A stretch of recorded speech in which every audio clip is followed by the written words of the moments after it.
जय भीम, जय भारत, जय संविधान, जय मंडल, जय जोहार। और आज ये अचानक से फेसबुक लाइव एक जरूरी आंदोलन से आप सब तक वो आंदोलन पहुंचाने के लिए स्पेशली निवेदन बिजनौर जिले के जो रहने वाले लोग हैं या बिजनौर जिले के जो आसपास के लोग हैं, ये उनसे आग्रह है मेरा, लेकिन आपके जरिए पूरे देश को भी मुझे ये बताना है कि हम लोग कहाँ हैं और क्या हो रहा है। प्रिय साथियों, समय समय पे बहुजन समाज में जन्मे सभी संतों, गुरुओं, महापुरुषों को नमन करता हूं। आज हम लोग हैं नगीना लोकसभा के जिला बिजनौर में, कलेक्ट्रेट यानी कि जिला अधिकारी कार्यालय पर। और क्यों है उसका कारण है कि अभी मैं 3 दिन पहले एक गांव में सभा कर रहा था। सभा के दौरान एक महिला, एक मां मेरे पास पहुंची और उसने मुझे बताया कि यहाँ गुलदार का आतंक है। गुलदार, आप उसको लेपर्ड भी कह सकते हैं, आप साधारण भाषा में उसको क्या कहते हैं? यहाँ गुलदारी कहते हैं या तेंदुआ? गुलदार बोलते हैं। साधारण भाषा में गांव के लोग समझाने गुलदार बोलते हैं, गुलदार। तो यहाँ पिछले कुछ समय में बिजनौर, अगर आप बिजनौर को ऐतिहासिक देखोगे तो बिजनौर उत्तराखंड यूपी बॉर्डर है। बिजनौर के बाद उत्तराखंड शुरू हो जाता है। एक तरफ जिला हरिद्वार, दूसरी तरफ जिला उधम सिंह नगर।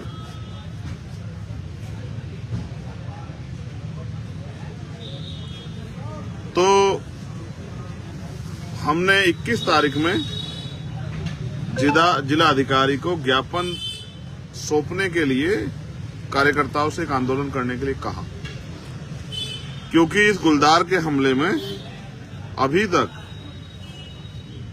25 से 26 लोगों की जान चली गई।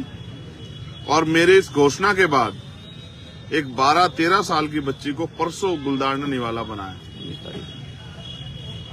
ये सारी जानें क्या तो किसान परिवारों की हैं, या मजदूर परिवारों की हैं, या गरीब जो लोग हैं, जो मेहनतकश लोग हैं, उनके परिवारों की।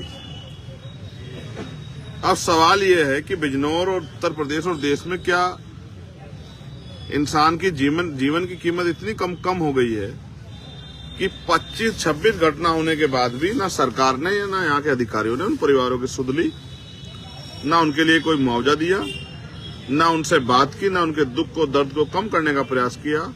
सिवाय अगर किसी गांव में गुलदार दिख जाता है या आ जाता है, वहां के लोग फोन करते हैं तो अधिकारी कहते हैं कि गांव छोड़ के कहीं और जाके रह लो।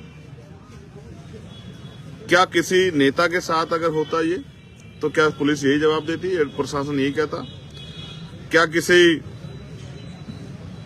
अधिकारी के परिवार के साथ ऐसा, तो क्या पुलिस और सरकार, प्रशासन यही कहती? या फिर किसी व्यापारी के बेटे के साथ ऐसा होता, बेटी के साथ होता, पत्नी के साथ ऐसा होता, पिता के साथ ऐसा होता, मां के साथ ऐसा होता, तो क्या प्रशासन और पुलिस का यही रवैया रहता? या सरकार की संवेदनशीलता जो मर गई है, सरकार संवेदनहीन हो जाती? ये सवाल यहाँ के जिलाधिकारी, क्योंकि उनके पास जवाब नहीं है और उनको जवाब देना है, हम यहाँ जवाब मांगने के लिए बैठे हैं, तो वो यहाँ से नदारद, क्योंकि 2 दिन बाद मुख्यमंत्री की रैली है, वो उसका बहाना बना के यहाँ से इधर उधर। लेकिन सवाल ये है कि 26 लोगों की जान चली गई और किसी को कोई फर्क नहीं पड़ा। इसलिए आज हम लोग जिला कार्यालय पर बैठे हैं, और जब तक यहाँ के जिलाधिकारी आकर सरकार के लोगों से बात करके हमें आश्वस्त नहीं करेंगे कि उन्होंने गुलदारों का हमला रोकने के लिए, अभी भी खतरा बना हुआ है। कल ये भी नहीं पता किसकी बच्ची, किसका बेटा, किसकी बेटी, किसकी पत्नी, किसी की माँ, किसी के पिता, किसी का बेटा, किसकी हत्या हो जाए, कुलदार किसको उठा ले जाए। कई लोग मेरे पास आए, एक माँ जिसके आंसू नहीं सूख रहे थे, जिसका कहना था कि उनके 19 साल के बेटी को गुलदार उठा के ले गया, जिसकी शादी तय हो गई थी। एक किसान परिवार, सिख परिवार से एक साथी हैं, जिनके जवान बेटे को पानी देने का 23 साल के अकेला बेटा था, उसको गुलदार उठा के ले गया। और ये हत्याएं भी ऐसी सामान्य हत्या नहीं, गुलदार जिस तरह से नोचता है इंसान को, आप उसका आइडिया भी नहीं लगा सकते।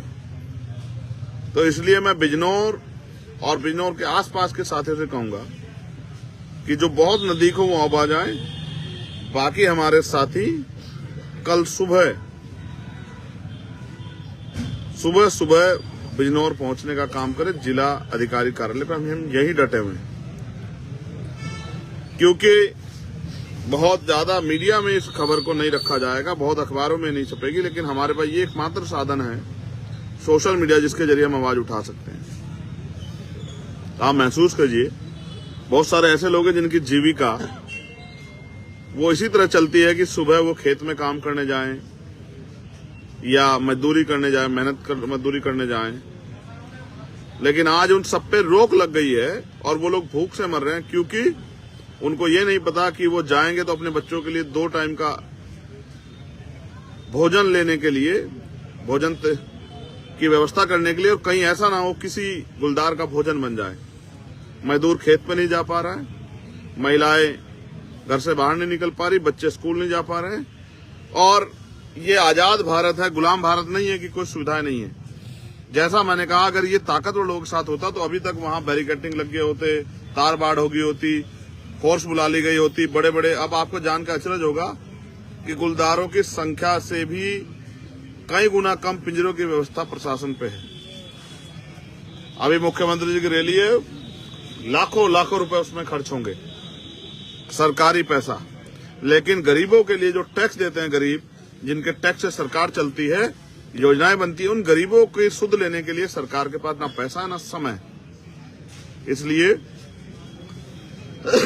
इस क्षेत्र का बेटा होने के साथ साथ, कमजोरों की आवाज होने के साथ साथ मेरी ये जिम्मेदारी बनती है कि इस अन्याय पे मैं अपने लोगों की आवाज बनकर उनको न्याय दिलाऊं। इसलिए भयंकर सर्दी में, जहां टेम्परेचर कुछ देर में माइनस के करीब हो जाएगा, हमने और हमारे सैकड़ों साथियों ने ठान लिया है कि जब तक हमारी मांगे नहीं सुनी जाएंगी और उनपे हमें ठोस आश्वासन नहीं मिलेगा, जैसे हमने मांग रखी है कि हर परिवार को 25 लाख रुपए का मुआवजा मिले, जैसे हमने मांग रखी है कि जो भी घायल हैं उनको 5-5 लाख रुपए की मदद हो, क्योंकि ये सामान्य घटना नहीं है, ये अपने आप से किसी की जान नहीं गई है, ये प्रशासन, सरकार, पुलिस की लापरवाही से ये घटनाएं हुई हैं।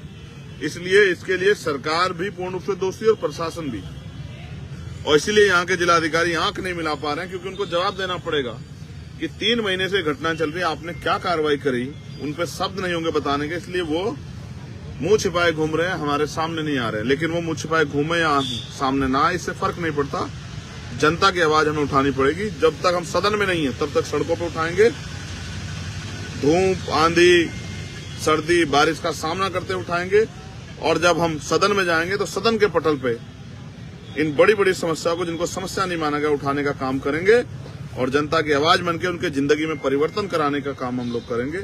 इसलिए अभी हम जिला अधिकारी कार्यालय में, मेरा बहुत बड़ा बहुजन समाज यहाँ रहता, शायद उनको भी सूचना नहीं, इस लाइव के बाद सूचना पहुंचेगी कि उनका बेटा, उनका भाई चंद्रशेखर आजाद जिलाधिकारी कार्यालय में खुले आसमान के नीचे उनके हकों की लड़ाई लड़ने के लिए बैठा है, और वो उनसे अपील कर रहा है कि वो आए और यहाँ इस आंदोलन को मजबूत करें, जिससे ये निकम्मी, गूंगी, बहरी सरकार और इनके तानाशाह अधिकारी कर्मचारी गरीबों की, कमजोरों की आवाज सुने।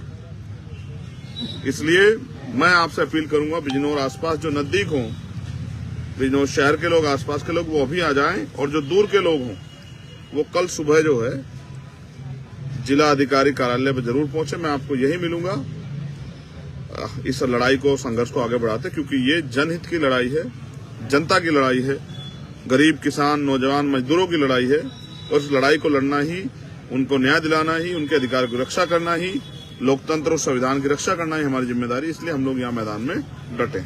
बहुत बहुत धन्यवाद। जय भीम, जय भारत, जय मंडल, जय जोहार, जय संविधान, जय जवान, जय किसान। आप सभी के लिए मंगल कामनाएं। ये बात आपको इसलिए बतानी थी कि आज की सरकारों के लिए पूंजीपतियों की जिंदगी की वैल्यू है। कोई एक पैसे वाला व्यापारी पूंजीपति मरता है, कानून बदल जाते हैं, लेकिन 26 लोगों की जान जाने के बाद भी किसी को कोई फर्क नहीं पड़ा। ये भारतीय जनता पार्टी की उत्तर प्रदेश की सरकार के नेतृत्व में हो रहा है, मुख्यमंत्री जी के नेतृत्व में हो रहा है। इसलिए मेरी जिम्मेदारी बनती है कि उनकी आवाज उठा के उनको न्याय दिलाने का काम करूं, उन परिवारों के आंसू पूछने का काम करूं। बहुत बहुत धन्यवाद। जय भीम, जय भारत।